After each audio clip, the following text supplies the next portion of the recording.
Je suis née à Grasse, c'est le berceau mondial de la parfumerie et c'est sur la Côte d'Azur. Et nous avions une grande maison avec des arbres hespéridés, de la fleur d'oranger, du pamplemousse, du néroli et j'ai senti ça toute ma jeunesse et j'en garde un souvenir ému. Lorsque j'étais enfant, je dessinais tous mes jouets. Je prenais des morceaux de bois par exemple que j'assemblais pour en faire des jouets comme des bateaux, des voitures. C'est grâce aux jouets que je créais que je pouvais m'évader, rêver d'aventures extraordinaires, de voyages lointains, mais sans savoir qu'un jour j'en ferais mon métier et je deviendrais designer.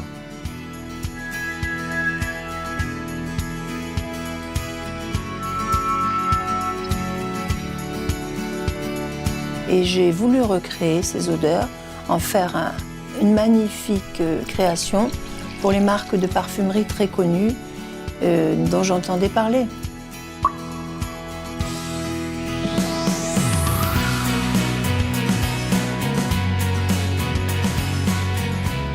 Au bout de 10 ans, j'ai eu mon premier succès, c'est l'eau d'orange verte d'Hermès. Et j'étais très contente. Ensuite, au fil du temps, j'ai travaillé pour Kenzo, j'ai eu des succès. J'ai travaillé pour Guerlain, j'ai travaillé pour Armani et pour Dior. Mon tout premier succès dans la parfumerie était pour la maison Chopard, le fameux joaillier suisse. Et j'ai dessiné le flacon Wish, qui était un diamant taillé en 12 facettes. Après cela, j'ai travaillé pour toutes les plus grandes marques de luxe. Jean-Paul Gaultier, Christian Dior, Bulgari, Yves Saint Laurent, Louis Vuitton.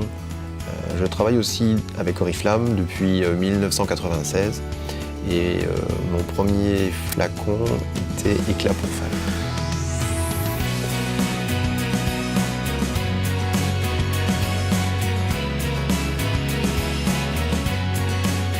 Pour Enigma Dare to Dream, qui est un parfum de rêve, j'ai été inspirée par Paris, par sa gaieté et par ses lumières.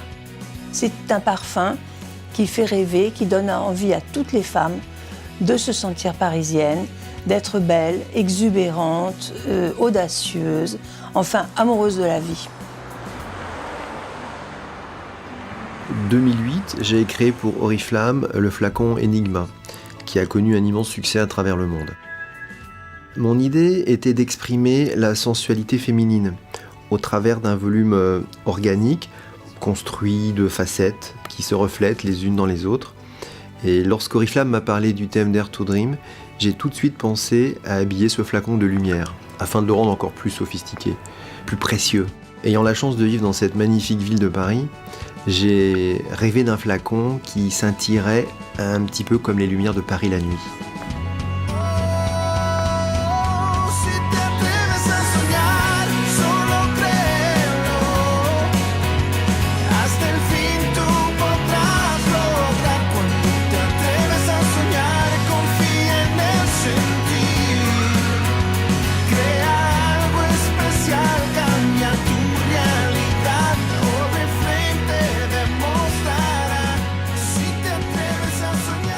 La métallisation qui est réalisée à la fois sur la coiffe et sur le flacon de manière dégradée, puis ensuite chaque pièce est vernie afin d'appliquer la couleur finale, est un procédé des plus luxueux, des plus onéreux dans l'univers de la parfumerie.